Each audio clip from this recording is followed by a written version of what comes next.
कल्पना कीजिए कि आप एक ट्रेन में बैठे हैं, मैनचेस्टर से लंदन तक की एक लंबी 4 घंटे देरी से चल रही यात्रा पर।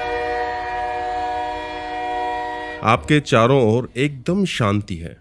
बाहर की दुनिया धीरे धीरे आपकी आंखों के सामने से गुजर रही है और फिर अचानक जैसे कोई जादू हो गया हो, एक विचार आपके मन में आता है।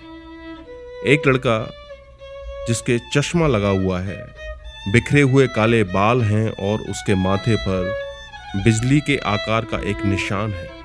किसी को नहीं मालूम था कि एक दिन ये आइडिया हमारी दुनिया को बदल कर रख देगा, या जिस महिला के मन में ये विचार कौंधा उनकी जिंदगी को हिला कर रख देगा।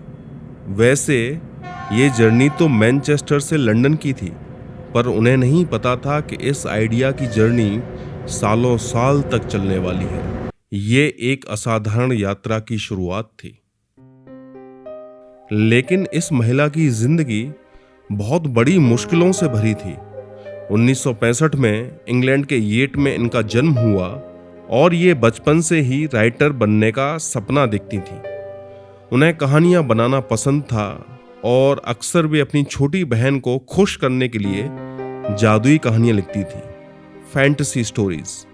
लेकिन उनकी कल्पना कितनी भी बड़ी क्यों न हो, राइटर बनने का रास्ता संघर्षों से भरा था। 1990 में उस यादगार ट्रेन यात्रा के बाद एक ऐसी घटना हुई कि उनका पूरा जीवन दुख और डिप्रेशन से भर गया। उनकी माँ एक लंबी बीमारी के बाद चल बसी और वो इस सदमे से पूरी तरह टूट गईं।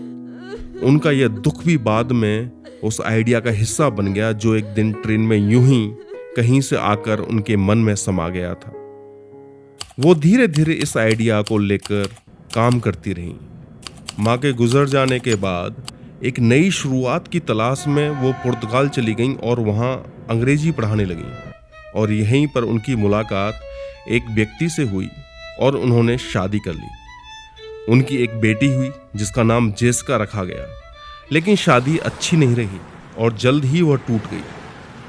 1993 के अंत में वो फिर से वापस इंग्लैंड आ गईं, और वो भी एक सिंगल मदर के रूप में। ना नौकरी थी, ना पैसे, और साथ में 4-5 महीने की बेटी, और वो आइडिया जिस पर वो तब से काम कर रही थी।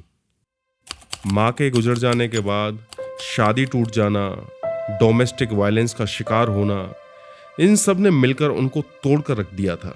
ऊपर से ना तो पैसे थे, ना रहने के लिए जगह।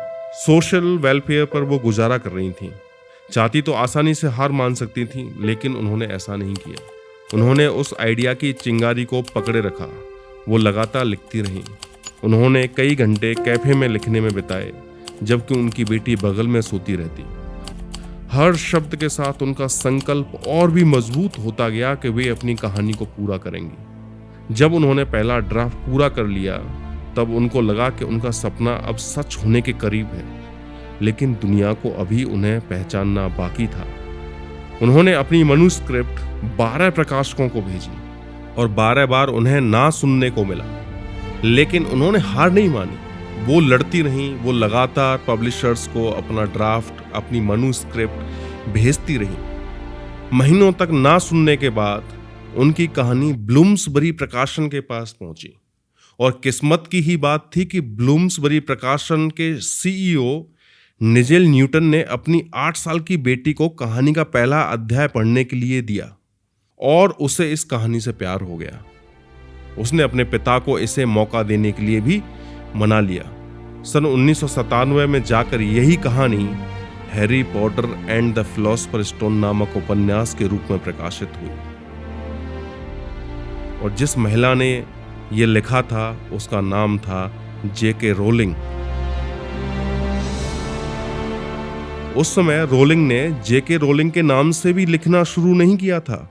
यह सुझाव भी उनके प्रकाशक ने दिया। उन्होंने सोचा कि लड़के शायद किसी महिला द्वारा लिखी गई किताब नहीं पढ़ना चाहेंगे, इसलिए उन्होंने के जोड़ा, जो उनकी दादी के नाम कैथलीन से लिया था। और इसी तरह जेके रोलिंग का जन्म हुआ, जिसने हमारी पूरी दुनिया को बहुत गहरे तक प्रभावित किया। पहले संस्करण में केवल 5,650 प्रतियां छपीं, लेकिन जल्द ही हैरी पॉटर की कहानी जंगल में आग की तरह फैल गई।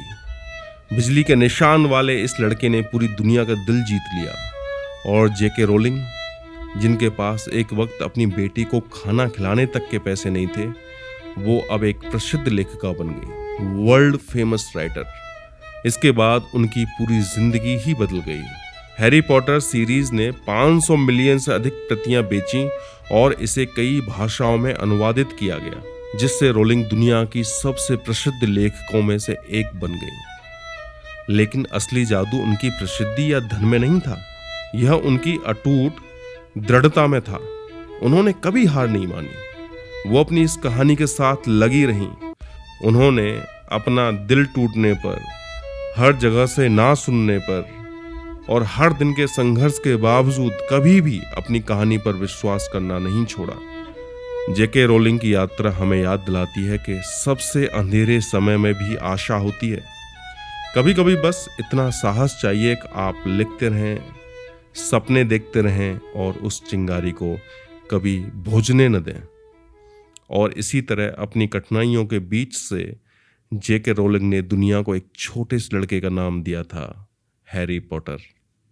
और इसके साथ उन्होंने हम सभी को थोड़ा सा जादू दे दिया। ये कहानी बिल्कुल सच है। जेके रोलिंग हमारे बीच में हैं। हैरी पॉटर हमारी जिंदगी का अब हिस्सा है।